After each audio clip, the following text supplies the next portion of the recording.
दोस्तों नमस्कार। आप में से बहुत सारे बच्चे ये मैसेज करते हैं कि सर हमारे पास कोई जॉब का ऑप्शन नहीं है, एक प्रेशर आ रहा है घर वालों का। आज मैं दो बिंदुओं पे संक्षिप्त में चर्चा करूंगा जो आपके भविष्य से बहुत ज़्यादा रिलीवेंट है। एक तो राजस्थान कॉलेज शिक्षा आयुक्तालय द्वारा अलग अलग राजस्थान भर में जितने भी कॉलेज हैं और जहां पद रिक्त हैं वहां विद्या संबल योजना के तहत गेस्ट फैकल्टी के तहत आवेदन आमंत्रित किए गए हैं। आप में से जो बच्चे नेट हैं या सेट उन्होंने कर रखा है या जेआरएफ जो भी कर रखा है, उन बच्चों के लिए मैं मानता हूं कि गोल्डन अवसर होता है। यदि आपका परिवार यदि वास्तव में इकोनॉमिकली बहुत स्ट्रोंग नहीं है और स्ट्रोंग हो तो भी कॉन्फिडेंस बढ़ाने के लिए, अपना खर्चा निकालने के लिए एक बहुत शानदार ऑप्शन है। मुझे कई बार ऐसा लगता है कि शायद इससे बेहतर कुछ नहीं हो सकता। आप स्कूल या कॉलेज में, प्राइवेट कॉलेज या स्कूल में जाएंगे, आप महीने में कितनी मेहनत करेंगे, उसके बाद आपको 8 से 10 हजार रुपए मिलते हैं। लेकिन यहां आपको मात्र 2 से 3 घंटे आपको क्लास लेनी होती है पूरे दिन भर में, और वहां एक पीरियड के आपको 800 रुपए मिल जाते हैं। और यदि 2 क्लास हो जाती हैं तो आपके 1600 रुपए हो जाते हैं, और 3 क्लास हो जाती हैं तो 2400 रुपए हो जाते हैं। आप काउंट करेंगे तो एक बहुत शानदार तनख्वाह आपकी महीने की बनती है, जो स्पेशली अपन उम्मीद भी नहीं कर सकते, याद रखना। और कोई जिम्मेदारी नहीं है, कोई बहुत ज्यादा वर्कलोड नहीं है।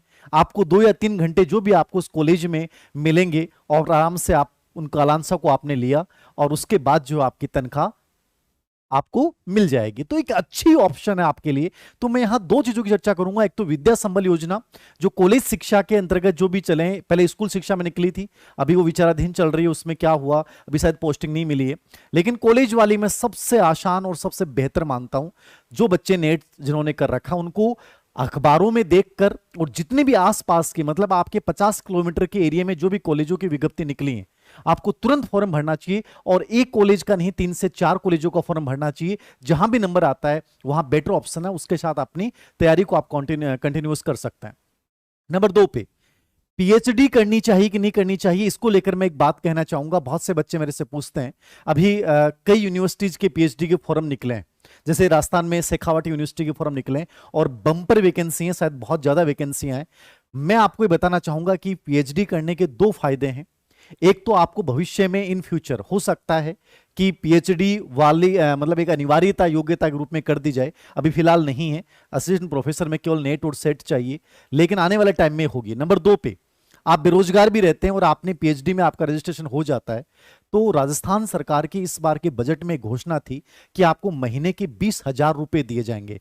आप सोचिए, 2 साल तक आपको प्रत्येक महीने के 20 हजार रुपए मिल जाते हैं और आपकी पीएचडी भी साथ साथ चल रही है। इससे ज्यादा क्या होगा, सोने पे सुहागा। मतलब दोनों ऑप्शन आपके पास बेस्ट ऑप्शन है। तो मैं ये चाहूंगा कि आप इन कॉलेजों के लिए भी, जो बच्चे जिन्होंने नेट सेट कर रखा है और जो बच्चे एलिजिबल हैं, उनको भरना चाहिए फॉर्म। और नंबर 2, जिनकी पीएचडी नहीं हुई है और जिनका एक रुचि भी है और जिनको भविष्य में कॉलेज एजुकेशन में जाना है, उनको करनी चाहिए। इस बहाने आपको महीने के 20 हजार रुपए राजस्थान सरकार द्वारा मिलेंगे। और यदि आप जेआरएफ हैं तो वैसे आपको लगभग 37 हजार के आसपास वैसे मिलते हैं। यदि नेट है, मान लो पीएचडी आपका रजिस्ट्रेशन हो गया तो 20 हजार रुपए मिल जाएंगे। जेआरएफ है तो ऑलरेडी आप यूजीसी के द्वारा आपको 37 हजार मिलते हैं, तो डबल फायदा है। तो देखिए, ऐसी विज्ञप्ति आपने अखबारों में देखी होगी। अभी विद्या संबल योजना की मैं बात कर रहा हूं, तो विद्या संबल योजना में सभी कॉलेजों के आ रहे हैं। आप 4 या 5 दिन के अखबार खंगाल लेना, ये सभी कॉलेजों की विज्ञप्ति आई हुई है। जैसे खींवसर नागौर की है, ठीक है ना, सेम विज्ञप्ति है कि आपको 800 रुपए प्रति कालांश के मिलेंगे और अधिकतम 14 कालांश आपको वीक में मिलेंगी। तो आप मतलब दिन के 2 पीरियड मानो, आप मजे हो गए आपके, ज्यादा पीरियड भी नहीं है, फुल टाइम आपको मिल जाएगा, कॉन्फिडेंस बना रहेगा, ठीक है। तो ये नागौर का है। ऐसे हर जगह है, हिंदी, अंग्रेजी, इकोनॉमिक्स, राजनीति विज्ञान, भूगोल, सोशोलॉजी और इतिहास। इसमें जो दो विषय में इकोनॉमिक्स और सोशोलॉजी की बात करूं, यदि इसमें कोई बच्चा नेट है तो लगभग उसको जिस कॉलेज में भी आवेदन करेगा वहीं उसका जो है नंबर आ जाएगा, क्योंकि इनमें लगभग पोस्ट खाली रहती हैं। हमारे कॉलेज में इकोनॉमिक्स की पिछली बार आवेदन ही नहीं आए, तो एक अच्छा ऑप्शन है, याद रखना। ऐसे ही जैसे ये कॉलेज है अजमेर का है, पृथ्वीराज चौहान, यहां भी जैसे यही सेम शर्तें होंगी, याद रखना। अनुपालना में राज्य सरकार द्वारा घोषित 24 सप्ताह अर्थात फरवरी तक को आपको रखा जाएगा और 800 रुपए आपको मिलेंगे। और आपका आवेदन जो है वो 26 तारीख तक आपको करना है। ये हर कॉलेज का निकला है, पर्टिकुलर कॉलेज के अखबारों में देखिए। यदि आपसे इतनी मेहनत भी नहीं होती है तो मैं कर सकता हूं टेलीग्राम पे आपको सब शेयर कर दूं, ठीक है।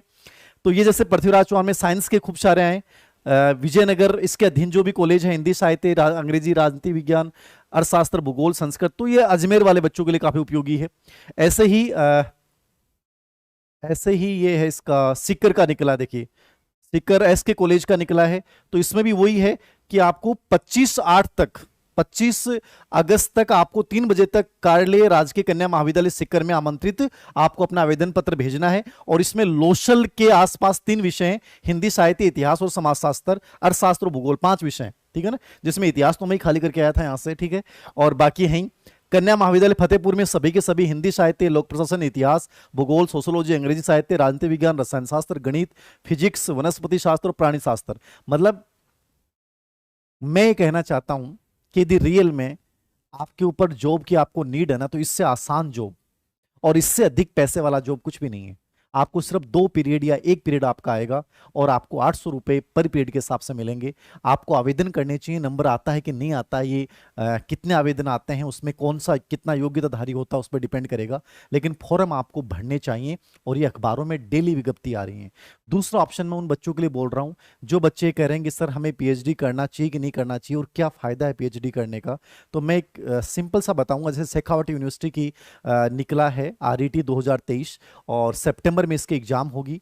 कंप्लीट नेट वाली चीजें हैं, 2 पेपर होते हैं, कोई नेगेटिव मार्किंग नहीं होती, याद रखना।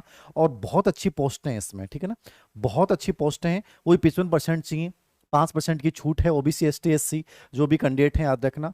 50% आपको उस रिटर्न पेपर में लाने हैं। 7/11/2023 को इसका एग्जाम जो है वो होगा, याद रखना, ठीक है। और फीस जो है इसकी 2000 रुपये है general, OBC, MBC, EWS category के लिए, और 1500 है एसटी एससी के लिए। तो ये देख लेना, हर यूनिवर्सिटी के निकलते हैं, फीस तो इतनी होगी, याद रखना। और भविष्य में पीएचडी करनी है तो इतनी फीस आपको देनी है। 2 पेपर होंगे, पेपर फर्स्ट जो जनरल रिसर्च मेथोडोलॉजी का होगा, एक किताब ले आना, नेट पे भी सर्च करोगे ना तो पीडीएफ मिल जाएगी, याद रखना। फिर भी हिम्मत नहीं हो मैं भेज दूंगा। यूनिट्स फर्स्ट में रिसर्च वाला पूरा पेपर है, किताब आती है इसकी रिसर्च मेथोडोलॉजी की, वो पूरी हल्की सी पढ़ लेना, इसके क्वेश्चंस भी देख लोगे तो हो जाएगा। और दूसरा पेपर जो 1.5 घंटे का होगा वो आपका सब्जेक्ट का होगा, जो यूजीसी नेट का सिलेबस होता है, सेम अपने सब्जेक्ट का सिलेबस है। कोई बहुत बड़ा कॉम्पिटिशन नहीं होता, याद रखना। 5% की रिलैक्सेशन है, 50% नंबर चाहिए। इंटरव्यू कॉल होगा बट इंटरव्यू का कोई बड़ा रोल नहीं होता, याद रखना। इसमें जैसे इंग्लिश में 26 पोस्टें हैं, हिंदी में 54 पोस्टें हैं, संस्कृत में 8 हैं, इकोनॉमिक्स में 8 हैं, ज्योग्राफी में 30 हैं, हिस्ट्री में 51 है, पॉलिटिकल साइंस में 68 है, पब्लिक एड में 5 हैं, सोशोलॉजी में 24 हैं, बॉटनी में 19 हैं, केमिस्ट्री में 13 हैं, मैथमेटिक्स में 8 हैं, फिजिक्स में 10 हैं, जूलॉजी में 21 हैं, एबीएसटी में 2 हैं, ईएफएम में 8 हैं, एजुकेशन में 16 और फिजिकल एजुकेशन में। मैं ये क्यों सजेस्ट कर रहा हूं आपको, सिर्फ मैं इसलिए सजेस्ट कर रहा हूं कि एक तो आपकी डिग्री हो जाएगी, नंबर 2 राजस्थान सरकार द्वारा इस बार यह घोषणा कर देना कि जो बेरोजगार अभ्यर्थी है उसको प्रति माह 20,000 रुपए दिए जाएंगे, ठीक है, जो भी स्कॉलरशिप, पीएचडी स्कॉलरशिप के रूप में। तो ये एक फायदा है आप लोगों के लिए, एक आपका एक खर्चा निकल जाएगा और फ्री माइंड होकर जो आप प्रिपरेशन कर सकते हैं। और पीएचडी जो होती है वो पार्ट टाइम टाइप होती है, कोई बहुत ज़्यादा कुछ करना नहीं होता है, आप घर बैठे भी अपना वर्क जो है वो जारी रख सकते हैं। कोर्स वर्क के टाइम आपको 1.5 महीना 2 महीना देना पड़ता है, बाकी चीज़ें नॉर्मली वे में चली जाती हैं। तो ये 2 ऑप्शन मैंने आपको दिए हैं, जो बच्चे स्पेशली उच्च शिक्षा में जाने का सपना देखते हैं और जिन बच्चों ने नेट सेट कर रखा है, जेआरएफ कर रखा है, वो यदि जाना चाहते हैं। 2 ऑप्शन मैंने आज दिए हैं, ये मेरे अकॉर्डिंग आपके लिए वर्तमान समय को देखते हुए, समय की नजाकत को देखते हुए अच्छे ऑप्शन है। बाकी वैकेंसीज के बारे में आप बार बार पूछते हैं, तो वैकेंसियां आ जाएंगी आचार संहिता लगने से पहले। ग्रेड फर्स्ट और स्पेशली ग्रेड सेकंड की बात कर रहे हैं अपन, बाकी सब वैकेंसियों के लगभग विज्ञापन आ चुके हैं और बाकी के आ जाएंगे। तो बस अपनी प्रिपरेशन को कंटिन्यू रखिए। देखिए वो उससे बड़ी तो कुछ भी नहीं है, गवर्नमेंट जॉब से कुछ भी बढ़िया नहीं है, लेकिन ये आपको एक संबल प्रदान करने का एक तरीका है। तो कोशिश करें कि जब तक अपन सेटल नहीं होते हैं तब तक आंशिक रूप से यदि हमें कहीं से सहायता मिलती है तो हमें लेने में हर्ज नहीं करनी चाहिए, ठीक है। तो थैंक यू वेरी मच।